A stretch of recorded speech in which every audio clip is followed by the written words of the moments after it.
Hello everyone, welcome to IEIT classes. आज की class में हम आपको समझाने जा रहे हैं CSS की कुछ प्रॉपर्टीज़, जिनके नाम है। सबसे पहले हम बात करेंगे ओवरफ्लो के बारे में। उसके बाद अगली प्रॉपर्टी रहेगी हमारी फ्लॉट प्रॉपर्टी। और फिर हम बात करेंगे इमेज ट्रांसपेरेंसी के बारे में। तो चलते हैं यहाँ कोडिंग की तरफ, और आपको मैं समझाती हूँ कि DIV पे कैसे काम करने वाला है। अब देखिए, मैंने यहाँ पे वेब पेज के अंदर, ये हमारा वेब पेज है, और मैंने यहाँ पे एक DIV बनाया। सपोज ये मैंने क्लास यहाँ से हटा दी है। इस DIV के अंदर ये हमारे पास है टॉपिक, जो इसके अंदर लिखा हुआ है। इसको सेव करके हम देखते हैं, हमारा वेब पेज जो है वो कुछ ऐसा नज़र आ रहा है।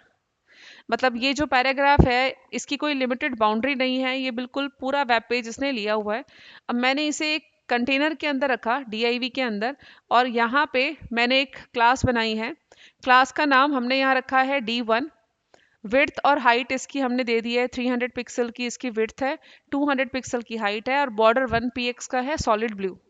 अब ये DIV के साथ हमने इस क्लास को यूज़ किया, तो मैंने यहाँ लिखा D1।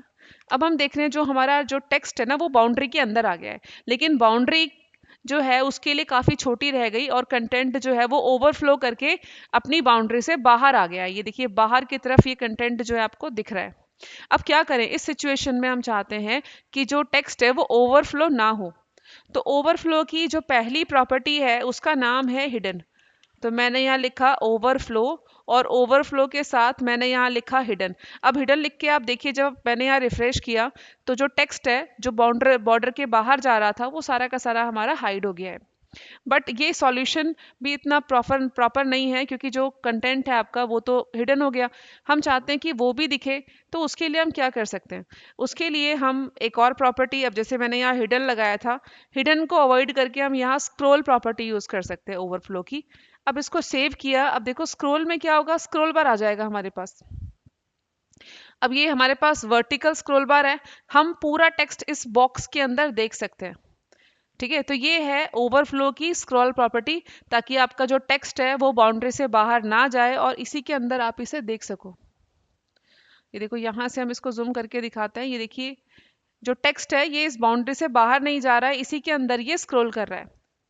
अब इस पे देखो, ये हॉरिजॉन्टल जो स्क्रॉल बार है इसकी जरूरत नहीं है, सिर्फ ये वर्टिकल स्क्रॉल बार से ही हमारा काम चल जाएगा। अब इसमें क्या होगा कि अगर हमने यहाँ लिखा है ओवरफ्लो स्क्रॉल, तो इसका मतलब होता है कि स्क्रॉल बार आएगा ही आएगा। अगर ज़रूरत नहीं है तो क्या होगा? अब मैंने यहाँ पे क्या किया, पैराग्राफ जो है उसे कम कर दिया। अब DIV के अंदर जो टॉपिक है वो काफ़ी कम है। तो अब क्या होगा, अब मुझे DIV की जो स्क्रॉल प्रॉपर्टी थी उसकी ज़रूरत नहीं है। लेकिन स्क्रॉल प्रॉपर्टी नहीं यहाँ पे एक्टिवेट है, लेकिन फिर भी अपने लिए स्पेस यहाँ पे देखो इसने ऑक्यूपाई कर लिया है। मतलब अगर ज़रूरत नहीं है तब भी स्क्रॉल बार विजिबल हो रहा है।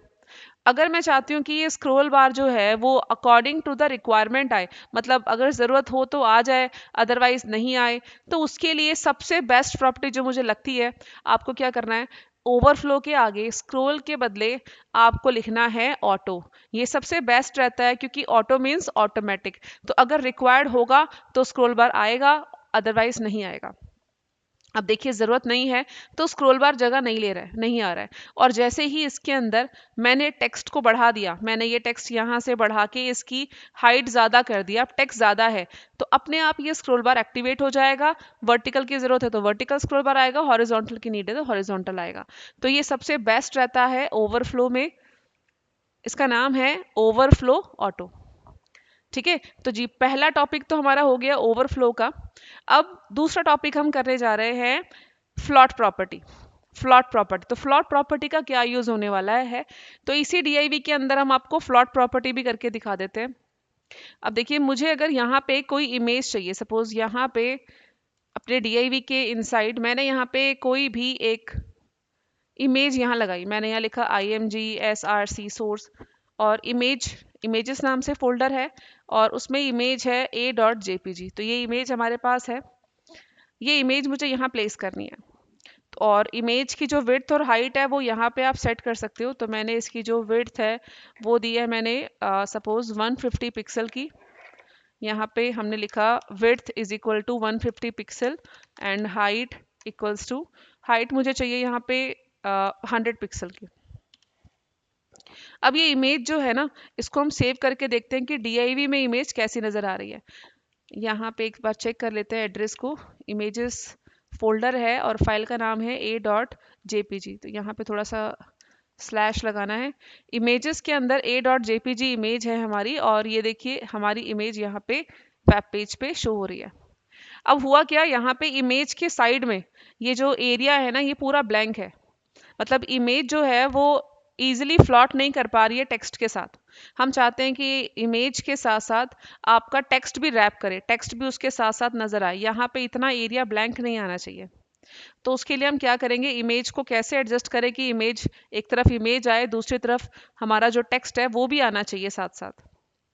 इसके लिए आपको क्या करना है, यहाँ पे सिंपल मैंने क्या किया, मैंने लिखा img। तो डायरेक्ट जो भी इमेजेस हमारे वेब पेज पे होगी, css का ये स्टाइल सभी पे अप्लाई होगा। तो मैंने यहाँ पे सिंपल लिखा, यहाँ लिखा मैंने फ्लॉट, और फ्लॉट के साथ मैंने यहाँ पे लिख दिया लेफ्ट। अब ये फ्लॉट लेफ्ट होने से क्या होगा, इसको रिफ्रेश करके देखिए। अब देखिए प्रॉब्लम सॉल्व हो गई। इमेज लेफ्ट साइड में आ रही है और राइट साइड में टेक्स्ट हमारा प्रॉपरली एडजस्ट हो गया है। वो जो ब्लैंक एरिया था वो वहां पे नहीं शो कर रहा है। ठीक है, तो ये हमने क्या किया, यहाँ लिखा मैंने फ्लॉट लेफ्ट। आप चाहो तो आप इसको राइट में लिख सकते हो। अगर आप लिखोगे फ्लॉट राइट तो इमेज उसी लाइन में राइट साइड की तरफ आ जाएगी और लेफ्ट साइड में आपका टेक्स्ट आ जाएगा। तो ये है दूसरी प्रॉपर्टी जिसको आज हमने डिस्कस किया। इसका नाम है फ्लॉट। पहले हमने ओवरफ्लो देखा। ओवरफ्लो में जो हमारा DIV से बाहर जो टेक्स्ट जा रहा था उसको पहले हमने हिडन किया, उसके बाद स्क्रॉल किया, और सबसे best property auto means automatic. ज़रूरत होगा तो स्क्रॉल बार आएगा, अदरवाइज नहीं आएगा। अब उसी के अंदर या कहीं और आपने अगर इमेज को टेक्स्ट के साथ साथ शो करना है तो जो रेस्ट ऑफ एरिया है उसे कैसे यूटिलाइज करना है, तो आपको हमने दूसरी प्रॉपर्टी बताई है इमेज की फ्लॉट राइट। ठीक है, तो ये दो चीजें हो गई है डिस्कस। अब तीसरा जो टॉपिक है हमारा वो है इमेज ट्रांसपेरेंसी। अब उसे दिखाने के लिए ना मैं आपको यहाँ पे एक नया वेब पेज बना के दिखाती हूँ। तो मैंने ये वेब पेज फटाफट सेव किया। इसका नाम मैंने यहाँ रखा है सपोज a1.html। ये मैंने रेंडमली कोई भी नाम रख लिया और ये मेरा वेब पेज बना हुआ है। अब इस वेब पेज के अंदर मैंने यहाँ पे इमेज लगानी है, तो मैंने यहाँ लिखा img सोर्स फोल्डर है इमेजेस का। मैं फटाफट यहाँ पे कुछ इमेजेस ले लेती हूँ। तो मैंने यहाँ पे इमेज ले ली है a.jpg। उसके अलावा मैंने यहाँ पे दूसरी फ़ोटो ली, तीसरी फ़ोटो ली, 2-3 फ़ोटोज़ को मैं कंटिन्यूअसली यहाँ पे यूज़ कर रही हूँ। A B C कुछ फ़ोटोज़ मैंने यहाँ ले लिया है। अब देखो इस फ़ोटोज़ में तीनों में मैंने साइज़ नहीं दिया, ना तो मैंने हाइट दी है ना मैंने विड्थ दी है। अब मैं चाहती हूँ सभी इमेजेस की विड्थ और हाइट एक साथ कैसे कंट्रोल होगी। सबसे पहले मैं आपको पेज जो बना है हमारा नया वाला ये दिखाती हूँ। हमारी ये जो पेज है इसको हमने A1 नाम से हमारी फाइल है। देखिए ये फोटोज जो हैं ये अलग अलग साइज की नज़र आ रही है, डिफरेंट डिफरेंट साइजेस हैं क्योंकि हमने इसकी विड्थ और हाइट यहाँ मेंशन नहीं की है। अब CSS के थ्रू यहाँ पे आप जो इमेजेस हैं उसकी प्रॉपर्टी कंट्रोल कर सकते हो। तो मैंने यहाँ पे पहले क्या लिखा, मैंने यहाँ लिखा जो भी इमेजेस हैं img टैग्स के साथ मैंने लिखा CSS का स्टाइल क्या होगा। तो मैंने इसकी जो डिफ़ॉल्ट विड्थ है वो मैंने यहाँ दी है 200 पिक्सल की, और जो हाइट मैंने यहाँ दी है 150 पिक्सल की। तो ये दो प्रॉपर्टी देने के बाद अब मैंने सेव किया और यहाँ स्क्रॉल किया। अब देखिए तीनों फोटो जो है इन तीनों का साइज एक साथ हमारा कंट्रोल हो गया है। तो यहाँ पे हमने क्या किया, इमेज के साथ लिखा विड्थ 200 पिक्सल, हाइट 150 पिक्सल, और तीनों इमेजेस पे सेम साइज हमें अप्लाई करना था। अब क्या करना है, इमेज को हमने यहाँ पे लिखा एक प्रॉपर्टी है जिसका नाम है ओपेसिटी। ओपेसिटी जो है ये इसकी रेंज रहती है 0 to 1। तो 0 से 1 के बीच में आप कोई भी रेंज डालोगे 0.5 उतना ही वो ट्रांसपेरेंसी देगा। इमेज जो है आपकी ओपेसिटी कम हो जाएगी, इमेज थोड़ी लाइट हो जाएगी, उसका कलर जो है उसका यहाँ पे ओपेसिटी लाइट करने के लिए मैंने यहाँ लिखा सपोज 0.5। ये लिखने के बाद अब मैंने इसको सेव किया और वेब पेज पे जाके रिफ्रेश किया। अब देख रहे हो इसकी जो ओपेसिटी है वो कम हो गई है। ओपेसिटी मैंने यहाँ दी है 0.5। अब मैं चाहती हूँ कि अगर माउस ओवर करें तो इन इमेजेस की ओपेसिटी फुल हो जाए।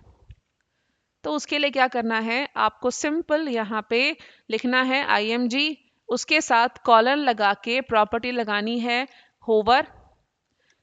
दैट मीन्स कि इमेज पे माउस ओवर होने पर क्या होना चाहिए? तो मैंने यहाँ लिखी जो ओपेसिटी है वो हो जाए 1। तो मैंने यहाँ लिख दिया कि इमेज की डिफ़ॉल्ट ओपेसिटी 0.5 है और माउस ओवर होने पर ओपेसिटी उसकी 1 हो जाएगी। अब इसको रिफ्रेश करके देखते हैं। जैसे ही इमेज पे आप माउस ओवर करोगे ना, देखो उसकी ओपेसिटी फुल हो गई है। इस तरीके से आप इमेज जो है उसकी ओपेसिटी कंट्रोल कर सकते हो।